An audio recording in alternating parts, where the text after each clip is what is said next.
Selamat datang di podcast Peternakan Universitas Muhammadiyah Malang. Pada kesempatan kali ini saya didampingi oleh salah satu dosen Peternakan Universitas Muhammadiyah Malang, yang mana beliau adalah ahli di bidang teknologi pengolahan hasil ternak. Oke, kepada yang bersangkutan, Ibu silakan Ibu diperkenalkan diri. Terima kasih Mas Askis. Assalamualaikum warahmatullahi wabarakatuh. Nama saya Dr. Insinyur Endang Srihartati MP, dosen program studi peternakan Universitas Muhammadiyah Malang. Saya menggeluti bidang teknologi pengolahan hasil ternak, khususnya pengolahan daging.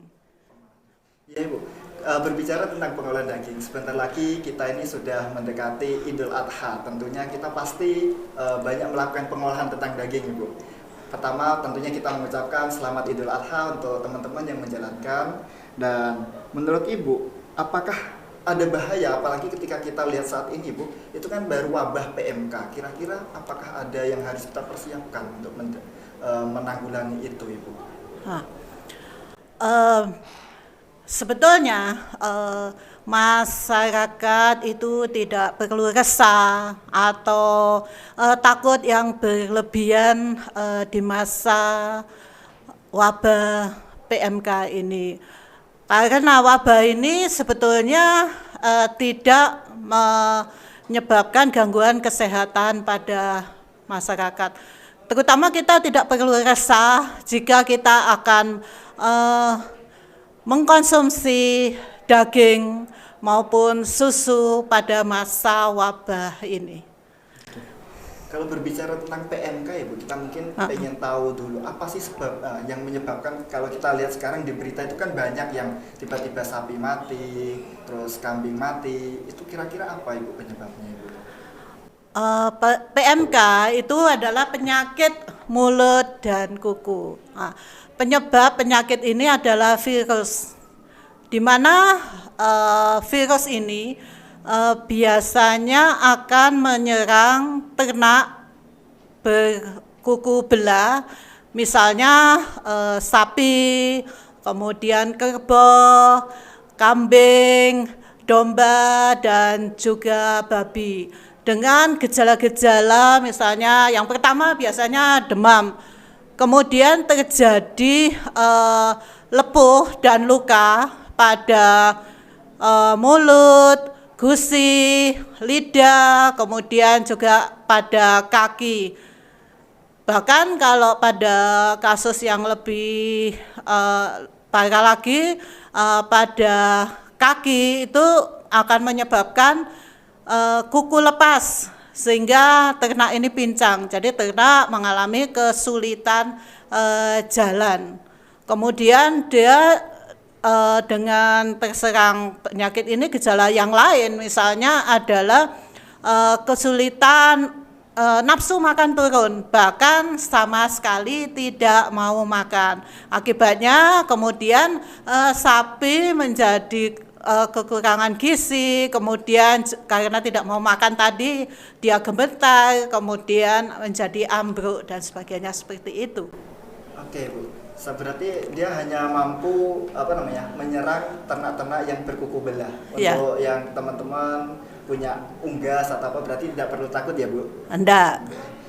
Ini masalahnya Bu, hewan yang berkuku belah ini adalah calon-calon hewan yang mau dijadikan korban. Kalau kita lihat kira-kira berapa lama sih Bu proses penularannya ini?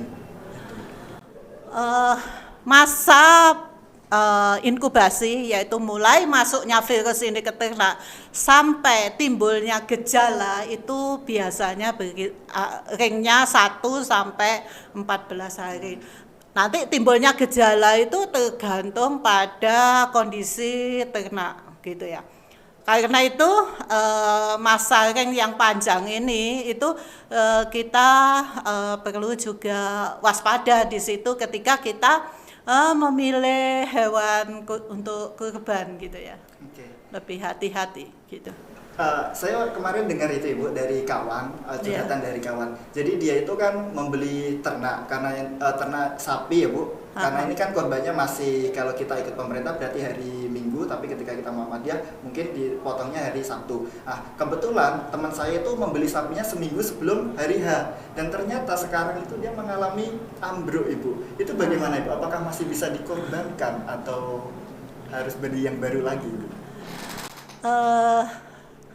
Kalau dari hasil diskusi saya dengan ahli agama gitu ya, maka hewan yang saat sebelum dikurbankan kemudian dia betul-betul menunjukkan gejala sakit, berarti sebetulnya hewan ini tidak layak untuk dijadikan hewan kurban. Tetapi hewan ini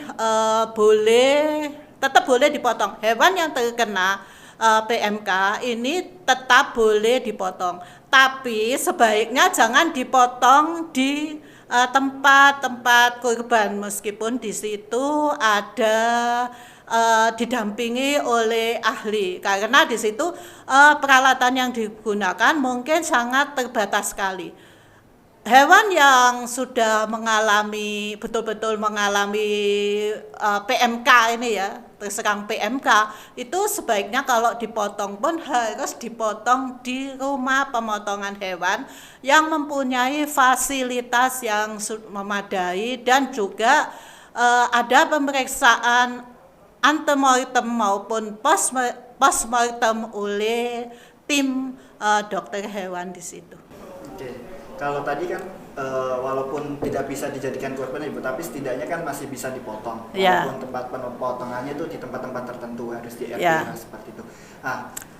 Terus untuk dagingnya apakah aman Ibu ketika dikonsumsi Ibu? Daging untuk dari ternak yang mengalami PMK ini masih aman untuk, saya nggak bilang aman untuk dikonsumsi, asal penanganan dan pengolahannya itu sempurna atau dimasak dengan baik gitu. Ya. Kalau itu Bu, dimasak dengan baik, berarti kan setidaknya dia harus dimasak dengan sampai matang ya Bu?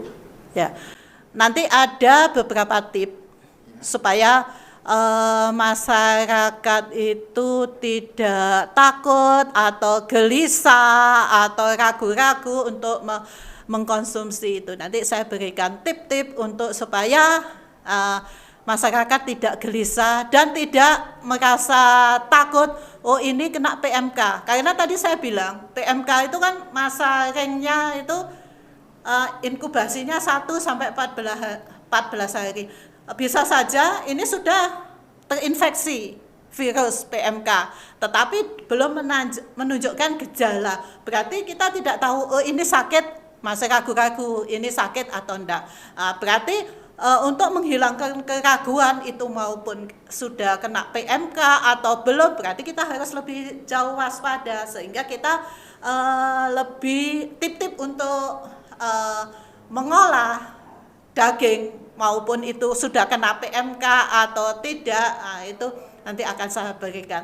Tapi kalau betul-betul sudah mengalami PMK, betul-betul gejalanya sudah nampak, berarti kita sudah yakin betul ini PMK, sapi ini sudah terjangkit PMK. Maka ada bagian tertentu nanti yang tidak boleh dikonsumsi. Misalnya bagian mulut, kemudian bagian bibir, bagian lidah, kemudian jeroan, kemudian juga nanti kaki. Karena tadi gejala-gejala luka itu ada di bagian-bagian itu, berarti bagian-bagian itu terpapar secara langsung oleh virus tersebut. Padahal bagian-bagian tersebut itu bagian yang enak ya Bu, kayak dibuat bikin rujak cingur, terus kalau kikil itu juga bikin tahu tek, itu enak Bu. Ya. Nggak boleh dipakai ya Bu.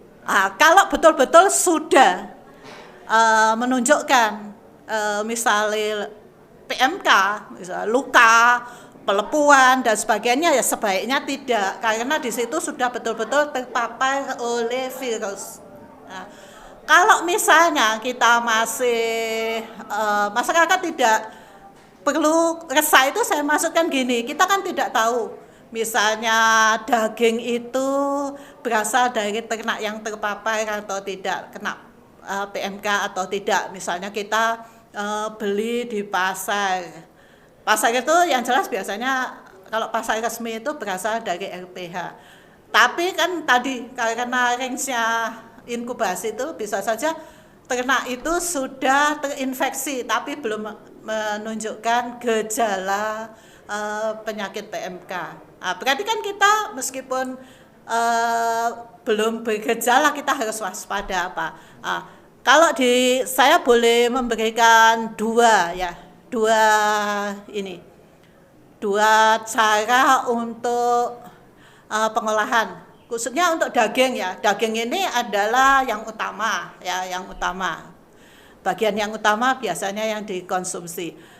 Maka kalau beli dari pasar ataupun nanti dapat dari pembagian dari Idul Kurban gitu ya, Hari Raya Idul Kurban, maka yang pertama harus dilakukan adalah pertama, daging itu jangan dicuci. Karena nanti menyebabkan penyebaran virus kemana-mana, mencemari lingkungan berarti. Nah, apa yang harus dilakukan secara langsung? Jadi daging itu harus direbus selama di dalam air mendidih minimal selama 30 menit. Nah, kalau misalnya daging itu tidak langsung akan diolah atau dimasak, maka sebaiknya daging itu dikemas dalam kemasan plastik yang bersih dan rapat, kemudian disimpan di kulkas bagian chiller atau pendingin maksimal selama 24 jam. Kalau misalnya selama 24 jam itu tidak segera dilakukan pengolahan, tidak akan diolah gitu, maka sebaiknya daging ini dipindah ke bagian freezer atau pembekuan untuk dibekukan. Dengan dibekukan, maka daging ini nanti bisa disimpan lebih lama dan aman. Nah, bagaimana kalau kalau sudah dibekukan ini kemudian akan digunakan, diolah kembali? Maka yang direkomendasikan daging ini dipindah lagi dari bagian freezer, dipindah ke pendingin atau chiller atau bagian kulkas itu ya, yang dingin itu, sampai daging ini mencair, kemudian baru dilakukan pengolahan. Jangan mentowing atau mencairkan kembali, atau towing itu di suhu ruang, karena nanti mikroorganisme yang belum mati karena kondisinya yang memungkinkan, dia akan tumbuh kembali. Itu seperti itu. Ya, ini ada yang sangat menarik ya. Tadi kan dibilang kalau kita ingin memasak berarti kita harus memasak dengan suhu yang tinggi ya Bu, untuk beberapa waktu tadi itu. Air mendidih. Nah, ini masalahnya Bu, kita itu kan di Indonesia ini ya, sate itu kan masakan khas kita. Kita belum masak sate kalau kita belum Idul Adha. Biasanya seperti itu Bu. Sedangkan kalau kita lihat sate sendiri, dia itu kan hanya menggunakan arang Ibu. Kadang juga matangnya nggak matang beneran, seperti itulah istilahnya, seperti itu. Itu bagaimana Ibu? Apakah boleh dibuat sate? Sebetulnya kalau kalau daging sapi kan bisa saja dari sate daging yang sudah direbus itu nggak apa-apa. Misalnya membuat sate manis, sate biasanya dikenal mungkin sate komo. Tapi kalau dari daging kambing, kalau kita betul-betul bisa menjamin ya, dokter hewan itu bisa menjamin sebagai pendamping bahwa ternak yang kita sembelih itu betul-betul sehat dan tidak terserang virus, terinfeksi virus PMK, ini sebetulnya nggak masalah. Tapi untuk jaga-jaga kita mengantisipasi yang tadi itu misalnya dia ternaknya sudah terinfeksi tapi belum menunjukkan gejala, sebaiknya selama musim wabah PMK ini kita sebaiknya memasak dengan cara yang sempurna. Jangan memasak misalnya tadi, saya tidak menyarankan untuk memasak menjadi sate. Karena sate itu apalagi kalau pemanas arangnya itu cukup membara, itu yang kena panas itu kadang-kadang hanya bagian permukaan saja sehingga panas itu tidak sampai ke bagian dalam. Kalau panas itu tidak sampai ke bagian dalam dan kebetulan daging ini tercemar oleh virus PMK, dikhawatirkan virus ini tidak mati gitu, seperti itu. Oke, berarti kita memang harus waspada ya Bu. Ya, kita waspada. insya Allah untuk dipakai kurban kan tentunya harus yang sehat kan Bu. Ya. Sehingga kalau dagingnya ternaknya sehat, tentu kita tetap bisa untuk sate seperti itu. Jadi teman-teman tidak usah takut, tetap bisa mensate insya Allah seperti itu. Ini yang jadi masalah Ibu. Kita kan tadi sudah berbicara jauh bagaimana kondisinya treatment kita ketika mendapatkan daging seperti itu. Dan kita kan belum tahu kira-kira ciri-ciri dari hewan yang terkena PMK ini bagaimana Ibu? Secara kasat matanya gitu. Itu biasanya yang paham betul adalah nanti dokter hewan, oleh karena itu dokter hewan itu harus mendampingi. Kalau pada masa wabah PMK ini, setiap pemotongan yang di luar RPH itu sebaiknya, bahkan mungkin wajib didampingi oleh dokter hewan atau juga juru nilai biasanya juru nilai daging itu juga di bawah komando dari dokter hewan. Tapi gejala-gejala yang bisa kita amati tadi sudah saya terangkan, mungkin dia demam, kemudian terjadi lepuh dan luka pada bagian-bagian bibir, kemudian mulut, lidah, kemudian tadi kukunya melepuh, luka sampai juga kadang-kadang coplok, kukunya lepas sehingga tadi jalannya pincang. Ternak ini akan kesusahan untuk jalan. Bahkan kemudian karena ada gejala yang menyebabkan nafsu makan turun, bahkan tidak mau makan sehingga bisa ambruk.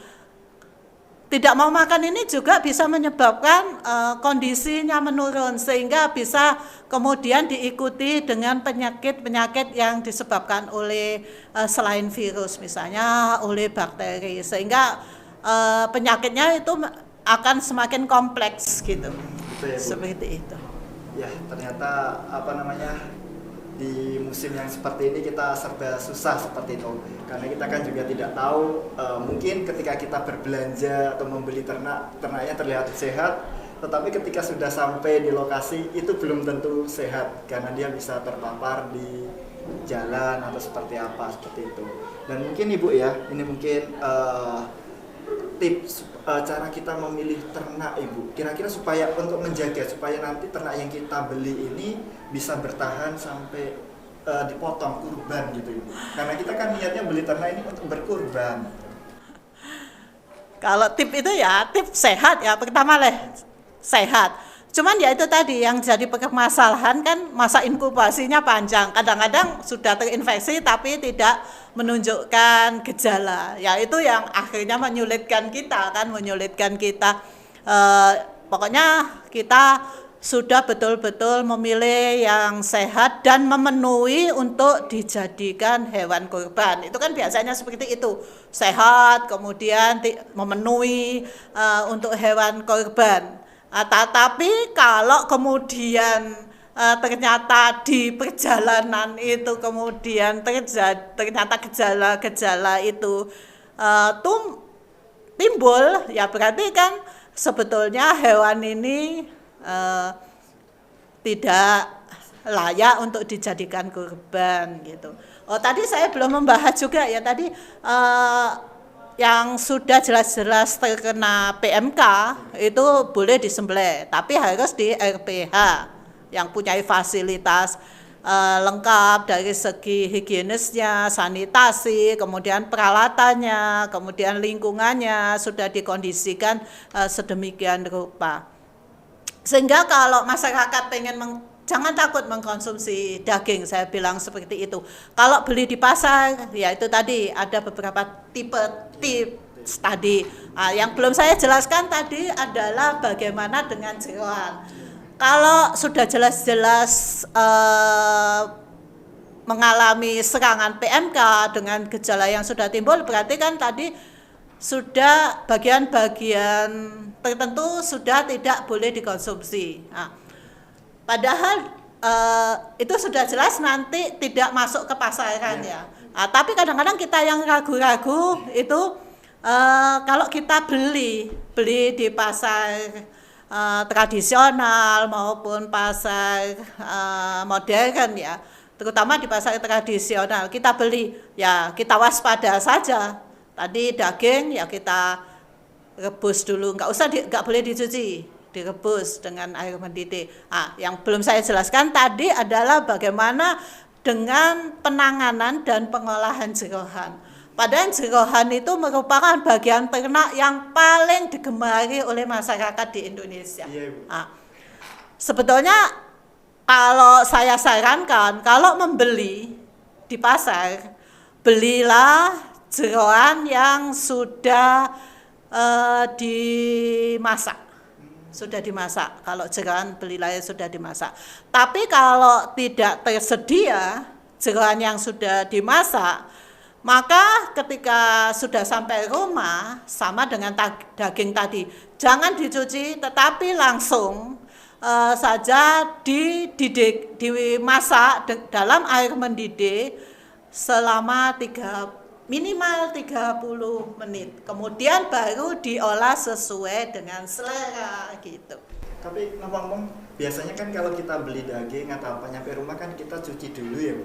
Tapi kalau ini kenapa tidak boleh dicuci, Bu? Tidak boleh dicuci, ini untuk preventif, untuk jaga-jaga. Kalau misalnya daging ini tercemar atau jeroan tercemar oleh virus PMK ini, maka tidak menyebar dan mencemari lingkungan. Itu tujuannya seperti itu. Tujuannya berarti hanya untuk supaya virusnya ini tidak kemana-mana. Gitu. Ya, tidak kemana-mana, tidak menyebar kemana-mana, tidak mencemari lingkungan yang lebih luas.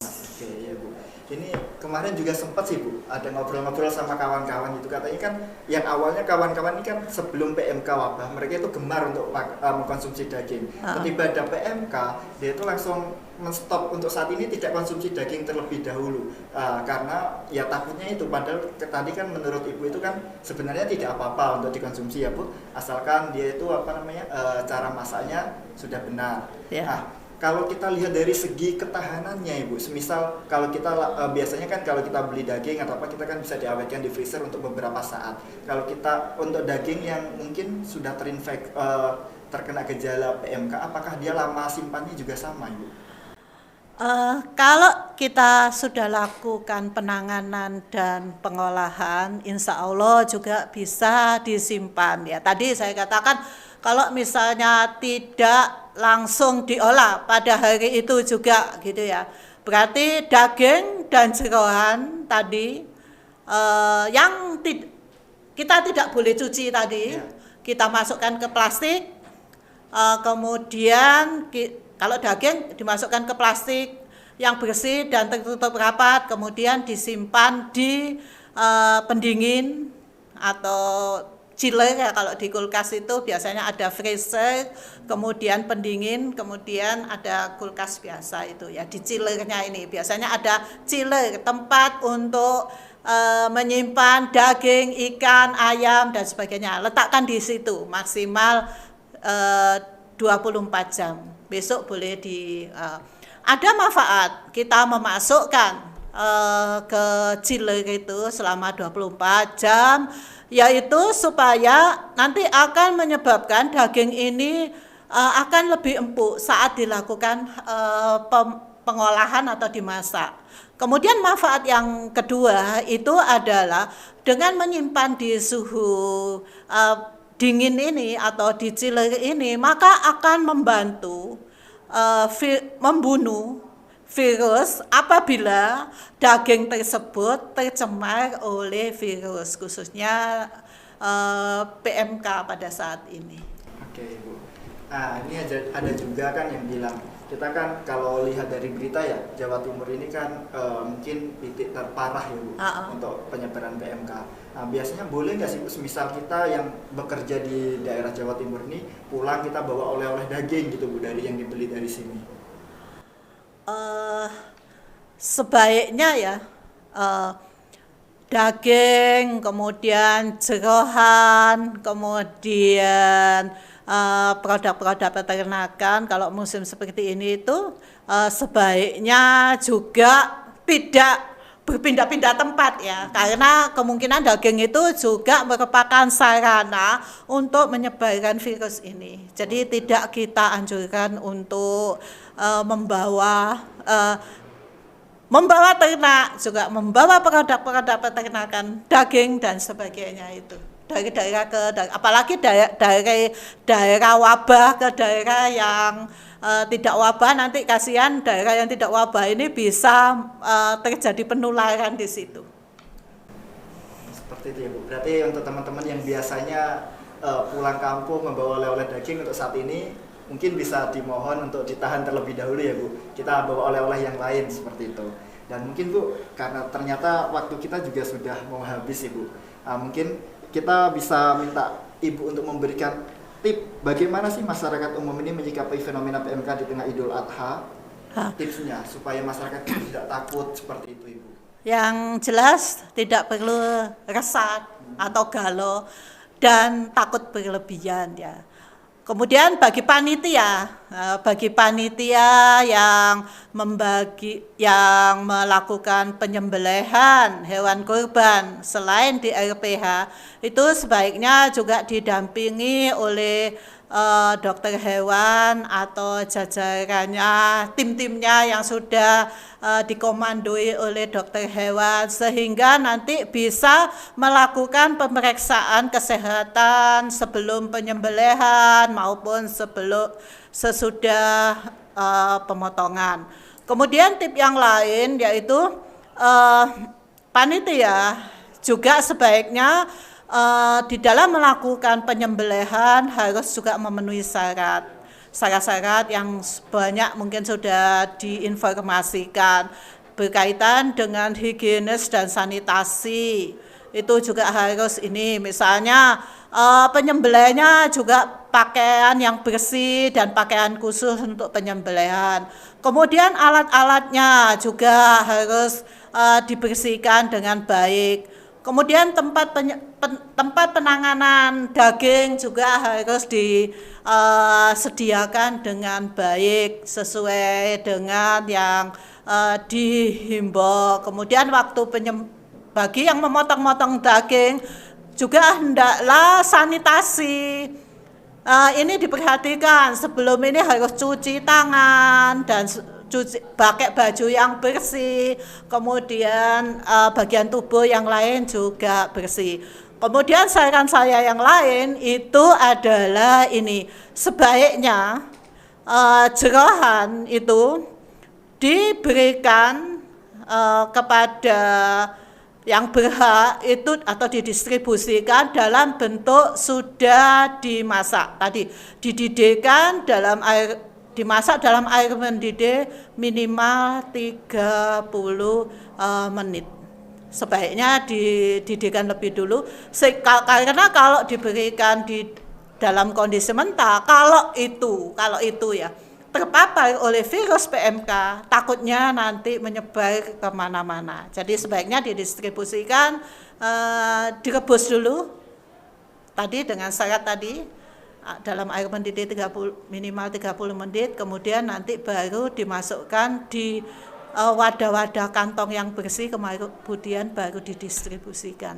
Kalau dulu-dulu yang sering dilakukan sebelum wabah ini kan didistribusikan dalam kondisi mentah ya. Padahal mungkin jarak distribusinya juga panjang. Kalau itu terpapar oleh virus, berarti virus ini nanti terbawa kemana-mana sebelum dilakukan pengolahan oleh penerimanya. Itu seperti itu. Tapi ini Bu, mungkin terakhir ya, karena dari tadi kan yang saya dapat, yang saya tangkap itu, kita kekhawatiran kita untuk penanganan daging PMK, daging yang mungkin untuk yang ternak yang terkena PMK itu kan hanya mengantisipasi supaya penyebarannya itu tidak terkemana-mana itu ya Bu. Apakah sebenarnya tuh daging yang kita mengkonsumsi, bisa nggak sih virus penyakit PMK ini menular ke manusia Bu, yang mengkonsumsinya? Kalau PMK daging ya berasal dari ternak ini kan sebetulnya aman, asal tadi ya. Berarti sebetulnya penyakit ini kan bukan zoonosis, tadi tidak menular, bukan zoonosis, sehingga tidak menular dari hewan ke manusia maupun dari produknya ke manusia. Tapi kan kalau kita mengkonsumsi dalam kondisi virus itu misalnya masih hidup, kita kan tidak tahu kemungkinan nanti akan berpengaruh seperti apa. Memang tidak sakit mulut dan kuku, tapi mungkin bisa menurunkan daya imun dan sampai bisa seperti itu kan efek lainnya. Karena itu tadi untuk antisipasi tadi yaitu tadi kita melakukan pengolahan dengan baik dan tepat. Oke, sebenarnya kalau teman-teman ingin bertanya lebih lanjut, beliau ini memang sudah pakarnya di bidang pengolahan, utamanya adalah daging, produk-produk peternakan seperti itu. Beliau ini mengajar di prodi peternakan, jadi teman-teman kalau mau bertanya lebih lanjut bisa mengunjungi di web kami di peternakan.umm.ac.id, ataupun mungkin jika teman-teman yang ingin mendalami ilmu peternakan tentunya bisa dong gabung dengan kami yang ada di Peternakan Universitas Muhammadiyah Malang. Di sini insya Allah pendaftaran masih dibuka hingga akhir Agustus ya Bu. Oke. Ya. Mungkin itu Bu. Terima kasih Ibu sudah menemani saya di sini untuk membahas tentang daging, kewas-wasan masyarakat sekitar tentang konsumsi daging saat ini. Dan mungkin apakah Ibu ada punya closing statement Ibu yang ingin disampaikan? Terima kasih Mas Akis. Untuk closing ini saya tekankan sekali lagi bahwa daging dan susu meskipun pada masa wabah PMK ini masih sangat aman sekali untuk dikonsumsi. Asal kita melakukan pemotongan dengan baik dan memenuhi syarat, kemudian menangani dan mengolahnya dengan baik. Insya Allah sangat aman sekali. Oke, terima kasih Ibu, sangat istimewa sekali closing statementnya, dan tentunya karena kita masih di pandemi atau sekarang sudah menjadi endemi ya Bu tentang corona ini, tetap kita menjaga kita masih jaga jarak ini Bu, masih lumayan jauh ya. Seperti itu, kita tetap menjaga kesehatan kita masing-masing, dan kita akhiri. Assalamualaikum warahmatullahi wabarakatuh, sampai berjumpa di tema-tema berikutnya.